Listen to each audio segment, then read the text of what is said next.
Hello friends welcome to my YouTube channel Parth मेसलई।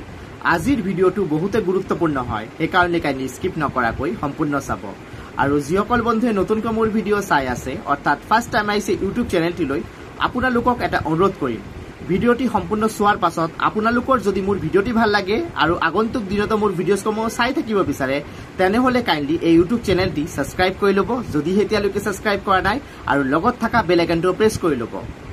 আৰু সকলো ভিউয়াৰ্সক এটা ৰিকুৱেষ্ট কৰিম মোৰ ভিডিওটি সম্পূৰ্ণ চোৱাৰ পাছত আপোনালোকৰ যদি মোৰ ভিডিওটি ভাল লাগে কাইন্ডলি লাইক এটা দিবলৈ নাপাৰিব। ইয়াৰ লগতে আপোনালোকৰ মনত যদি কিবা চৰকাৰী চাকৰি তথা আঁচনি সম্পৰ্কীয় প্ৰশ্ন আছে মোৰ ভিডিওৰ কমেন্ট বক্সত ডেফিনেটলি জনাই দিব। মই আগন্তুক ভিডিওত সেই প্ৰশ্নসমূহৰ উত্তৰ দিবলৈ চেষ্টা কৰিম। ইয়াৰ লগতে মোৰ ভিডিওটো বিভিন্ন সোশ্যাল মিডিয়া প্ল্যাটফৰ্ম যেনেকৈ ফেসবুক হোৱাটছআপ ইনষ্টাগ্ৰাম সকলোতে শ্বেয়াৰ কৰি দিব কিয়নো মই চৰকাৰী আঁচনি তথা চাকৰি সম্পৰ্কীয় বিভিন্ন তথ্য মোৰ ভিডিওৰ যোগেদি দি থাকো। ইয়াৰ উপৰি যিসমূহ ইনফৰমেশন আমি জনাটো অতি প্ৰয়োজনীয় হয় সেই ইনফৰমেশনসমূহ মোৰ ভিডিওৰ মাধ্যমে আপোনালোকে জানিব পাৰিব। সেইকাৰণে মোৰ ভিডিওজবোৰ কাইন্ডলি ৰেগুলাৰলি চাব। সো বন্ধুসকল এতিয়া আৰু পলম নকৰাকৈ আজিৰ ভিডিওটো আৰম্ভ কৰিছো। আজিৰ ভিডিওটোৰ প্ৰথম গুৰুত্বপূৰ্ণ খবৰ হৈছে অসম চাহ বাগিচাসমূহ প্ৰায় বহুত মানে যিসমূহ অঞ্চলত অৱস্থিত তাৰ পৰা হস্পিটেলসমূহৰ দূৰত্ব বহুত বেছি হয়। সেই বাবদ কি হয় অসম চাহ বাগিচাৰ শ্ৰমিকসকলৰ বাবে ইমান দূৰ গৈ তেওঁলোকৰ ধৰক কিবা মেডিকেল ট্ৰিটমেন্টৰ প্ৰয়োজন পৰিছে তেওঁলোক বহুত দূৰ যাব লাগে সেই ট্ৰিটমেন্টটো লোৱাৰ বাবে বা হস্পিটেলত যোৱাৰ বাবে। তাৰ প্ৰতি লক্ষ্য ৰাখি অসম চৰকাৰে এটা গুৰুত্বপূৰ্ণ সিদ্ধান্ত লৈছে। কি সিদ্ধান্ত লৈছে মই জনাই দিওঁ। মোবাইল মেডিকেল ইউনিট হয় বন্ধুসকল মোবাইল মেডিকেল ইউনিট প্ৰৱৰ্তন কৰিছে। এই ইউনিটৰ মাধ্যমে সৰু সৰু তেনেকুৱা মানে এটা ভেহিকেল থাকিব আৰু সেই ভেহিকেলৰ ভিতৰতে কি থাকিব মেডিকেল ফেচিলিটিজ থাকিব। ভেহিকেল অৰ্থাৎ বাহন থাকিব যেনেকৈ ধৰক আজিকালি আমি গুৱাহাটী চহৰত দেখিবলৈ পাইছো যে এটা মানে ভেহিকেল আছে ভেহিকেলৰ ভিতৰতে যেনেকৈ ৰেষ্টুৰেণ্ট টাইপ বনাই লৈছে খোৱা বনাই দিয়ে তেনেকৈ ফাষ্ট ফুড আদি এনেকৈ চিষ্টেম বনাই লৈছে। সিমিলাৰলি ভেহিকেলত কি হৈছে মেডিকেল ফেচিলিটিজ এভেইলেবল কৰি দিছে। সেই ভেহিকেলসমূহ নিজে যাব পাৰিব তেনেহলে পেশেন্টত তাত যাব পাৰিব। তাত যোৱাৰ পাছত কি হ'ব চাহ বাগিচাৰ শ্ৰমিকসকলে তেওঁলোকৰ ফিজিকেল অসুবিধাখিনি কনসাল্ট কৰিব পাৰিব। তাত ডক্টৰ থাকিব আৰু ভেহিকেলসমূহত মেডিকেল ফেচিলিটিজ এভেইলেবল আছে। তো এইটো হৈছে অসম চৰকাৰৰ অতি গুৰুত্বপূৰ্ণ সিদ্ধান্ত আৰু এই সিদ্ধান্তৰ বাবদ লাভান্বিত হ'ব আমাৰ চাহ বাগিচা অঞ্চলৰ মানুহসকল অতি লাভান্বিত হ'ব বিশেষত চাহ বাগিচা শ্ৰমিকসকলে লাভান্বিত হ'ব।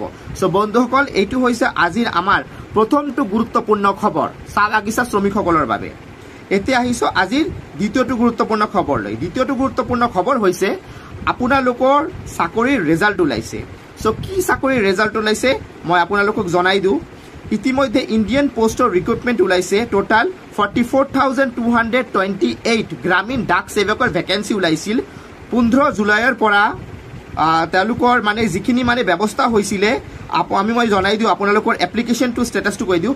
15 জুলাইৰ পৰা 5 আগষ্টৰ ভিতৰত আপোনালোকে যিসমূহ গ্ৰামীণ ডাক সেৱকৰ ভেকেঞ্চি ওলাইছিলে তাত এপ্লাই কৰিছিলে আপোনালোকৰ বাবে অতি গুৰুত্বপূৰ্ণ খবৰ এইটোৱে যে আপোনালোকৰ মেৰিট লিষ্ট ওলাই গৈছে। 4 নম্বৰ মেৰিট লিষ্টটো ওলাই গৈছে। ইতিমধ্যে ৰিজাল্ট ডিক্লেয়াৰ হৈ গৈছে।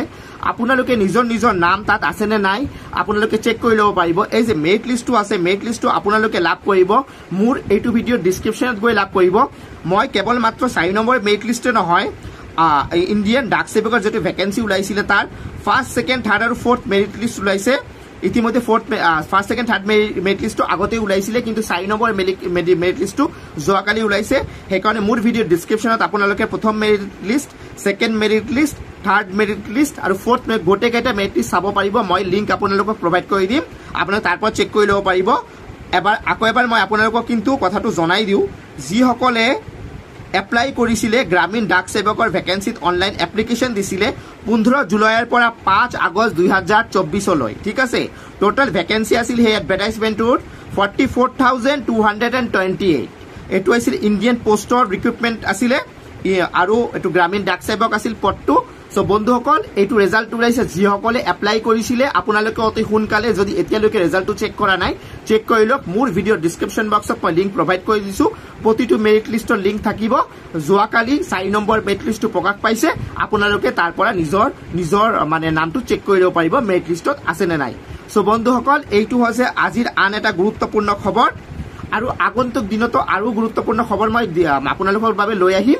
কিন্তু ইয়াৰ উপৰি আৰু এটা গুৰুত্বপূৰ্ণ ইনফৰমেশ্যন মই আপোনালোকৰ বাবে শ্বেয়াৰ কৰি দিওঁ যে মুখ্যমন্ত্ৰী আসাম আত্মনিৰ্ভৰ যোজনা ঠিক আছে আমাৰ যে মুখ্যমন্ত্ৰী আসাম আত্মনিৰ্ভৰ যোজনা অসমত যেটো মানে আমাৰ এটা স্কিম ওলাইছে সেই স্কিমত এপ্লাই কৰাৰ বাবে আমাৰ মিনিমাম যেটো বয়সৰ সময়সীমা দিছে বহুতে মোক প্ৰশ্ন হিচাপে সুধিছিলে সেই প্ৰশ্নৰ উত্তৰটো মই দি দিওঁ আপোনালোকৰ বয়স মিনিমাম 28 বছৰ হ'ব লাগিব 28 বছৰৰ পূৰ্বে আপোনালোকে এই আঁচনিত এপ্লাই কৰিব নোৱাৰিব আত্মনিৰ্ভৰ যোজনা যেটো আছে অসমৰ যাৰ মাধ্যমে আপোনাৰ 2 লাখ 5 লাখ টাকা তেনেকুৱা আৰ্থিক সহযোগিতা লাভ কৰিব চৰকাৰৰ পৰা নিজৰ ব্যৱসায় বাণিজ্য আৰম্ভ কৰাৰ বাবে সেই আঁচনিটোৰ কথা মই উল্লেখ কৰিছো এই আঁচনিটো আগতে আছিল এটো CMAAA 1 বুলি আছিল আগৰটো এটো হৈছে CMAAA 2 বুলি যেটো আঁচনি আহিছে আপোনাৰ বয়স কিন্তু মিনিমাম 28 বছৰ হ'ব লাগিব 28 বছৰৰ পূৰ্বে কি যিসকলৰ বয়স 28 বছৰ হোৱা নাই তেওঁলোকে কিন্তু এটো আঁচনিত এপ্লাই কৰিব নোৱাৰিব সো বন্ধুসকল এটো প্ৰশ্ন হিচাপে মোক সুধিছিলে সেইকাৰণে এটো উত্তৰ দি দিলো